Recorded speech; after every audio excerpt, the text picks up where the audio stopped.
Jadi ini bisa kita lihat, ini adalah paru kanan, ini paru kiri.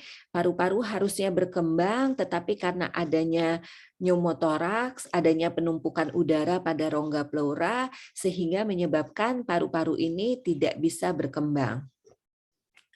Akibatnya pneumotoraks pada rongga pleura kanan ini akan mendorong sehingga menyebabkan deviasi ataupun pergeseran trakea ke arah yang berlawanan, jadi ke arah kiri, mediastinum ke arah yang berlawanan juga ke arah kiri, dan jantung juga ke arah yang berlawanan ke arah kiri.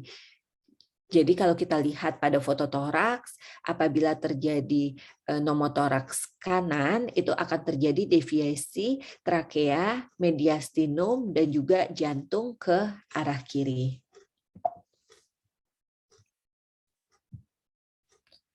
Kemudian biasanya untuk diagnosisnya itu terjadinya nyeri yang tiba-tiba pada rongga dada. Kemudian adanya sesak nafas pada saat pasien istirahat. Apabila pneumotoraks ini terjadi lebih dari 24 jam, biasanya nyerinya itu akan berkurang, bahkan bisa tidak dijumpai nyeri lagi. Kalau pada pemeriksaan fisik kita temukan adanya takipnu, takikardi, kemudian penurunan suara nafas atau suara nafasnya tidak terdengar, dan juga hipoksia. Kemudian terjadi hiperresonans pada perkusi pada daerah yang terkena. Dan juga adanya silent chest pada site yang terkena pneumotoraks karena tidak terdengar suara napas. Bagaimana untuk tata laksananya? Jadi tata laksananya tadi secara klinis. Kalau pasien dengan tension pneumotoraks itu harus langsung dilakukan tindakan. Tetapi kalau misalnya kita curiga bahwa pneumotoraksnya itu tidak terlalu banyak atau kita ingin memastikan, itu kita bisa melakukan pemeriksaan fototoraks ataupun chest X-ray. Jadi diagnosisnya itu kita lihat nanti akan terdapat gambaran hiperlusens di mana tidak terdapat vaskular daripada paru.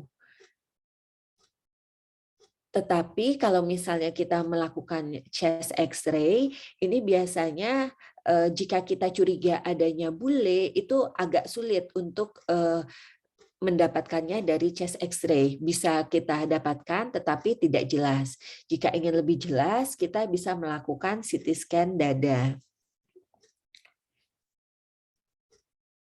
Tetapi CT scan dada ini tidak rutin kita lakukan, hanya apabila ada indikasi.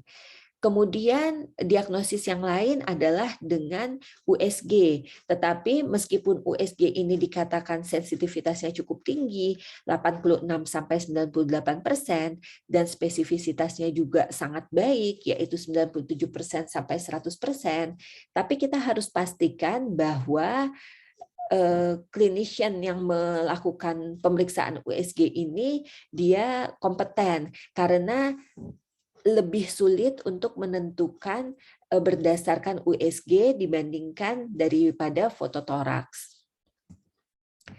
Ini pada pasien ini bisa kita lihat adanya pneumotoraks pada lateral decubitus. Jadi ini karena udara itu letaknya di atas, ketika pasien kita posisikan lateral, maka udara akan naik ke atas. Jadi inilah dia pneumotoraksnya yang lebih lusen dan tidak ada bronkovaskular. Ini paru-paru kanannya, paru-paru kirinya. Ini juga pneumotoraks, tapi ini yang lebih jelas. Ini pada paru kanan bisa kita lihat gambaran yang hiperlusen, kemudian tidak ada bronkovaskular. Ini adalah pneumotoraks daripada rongga pleura yang kanan. Ini juga jadi dia lebih hitam gitu kan. Kemudian tidak ada bercak-bercak vaskularnya. Ini dia gambaran vaskular seperti ini, yang bercak-bercak putih ini, tapi pada pneumotoraks dia hitam semua, tidak dijumpai adanya bronkial vaskular. Tata laksananya yang utama kalau misalnya pasiennya dengan desaturasi, kita harus memberikan suplementasi oksigen, kita memasang intravenous access, dan juga kita pantau vital sign-nya. Kemudian harus dilakukan dekompresi segera, baik dengan aspirasi menggunakan jarum, atau kalau misalnya nggak cukup, bisa kita lakukan pemasangan chest tube. Dan seringnya nanti akan disambungkan ke WSD atau water seal drainase. Kemudian pada anak juga dari teori dikatakan bahwa video assisted thoracic surgery atau VATS ini cukup aman dan efektif pada pasien pneumothoraks anak. Apabila tidak respon juga, mungkin perlu dilakukan open thoracotomy dan juga pleurodesis.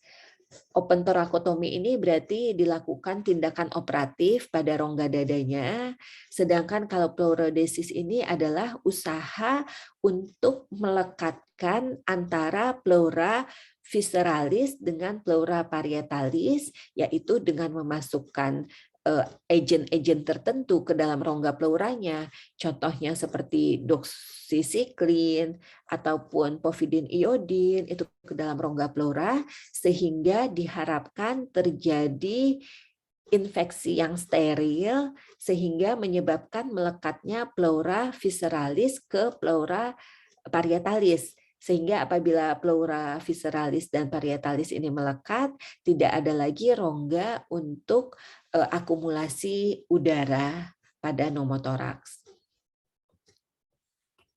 Jadi ini bisa kita lihat, ini adalah pneumothoraxnya yang hitam ini. Akibat pneumothoraxnya maka paru-paru akan kolaps, paru-paru tidak bisa lagi kembang. Oleh karena itu usaha kita adalah mengeluarkan udara daripada rongga pleura dengan pemasangan kateter. Itu bisa kita masukkan needle catheter ya dengan pemasangan jarum gitu, kemudian kita masukkan di antara sela iga 2 dan 3, itu kita masukkan jarum, kemudian kita tarik udaranya keluar. Kalau misalnya masih nggak respon juga atau responnya minimal, berarti kita harus memasang chest tube. Ini adalah ukuran chest tube berdasarkan berat badan pasien. Kemudian bagaimana komplikasinya? Komplikasi daripada tension pneumothorax ini ada yang disebut dengan re-expansion pulmonary edem. Jadi terjadinya edem pulmonal akibat udara daripada rongga pleura yang kita tarik secara tiba-tiba dan banyak. Kemudian dapat juga terjadi shock dan juga dapat terjadi cardiorespiratory arrest. Bagaimana dengan prognosisnya? Biasanya kalau misalnya pneumothoraxnya itu simple atau uncomplicated, itu prognosisnya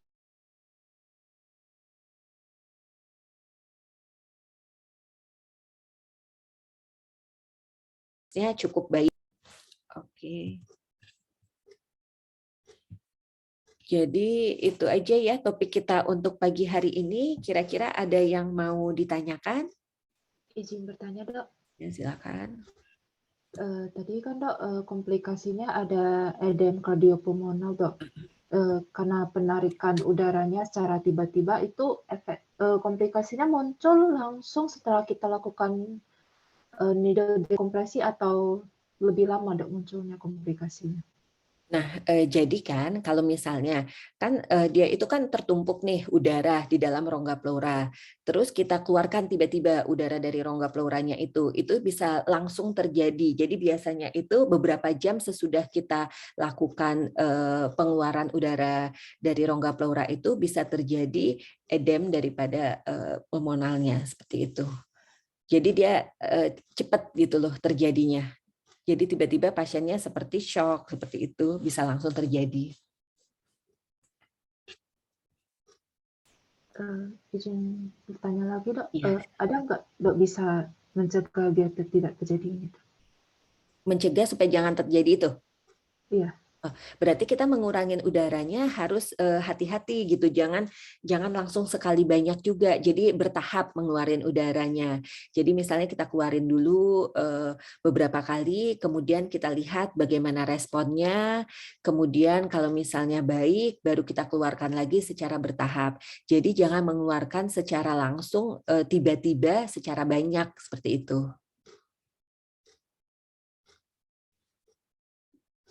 Baik, Dok. Terima kasih, Dok. Ya, terima kasih. Ada lagi kira-kira?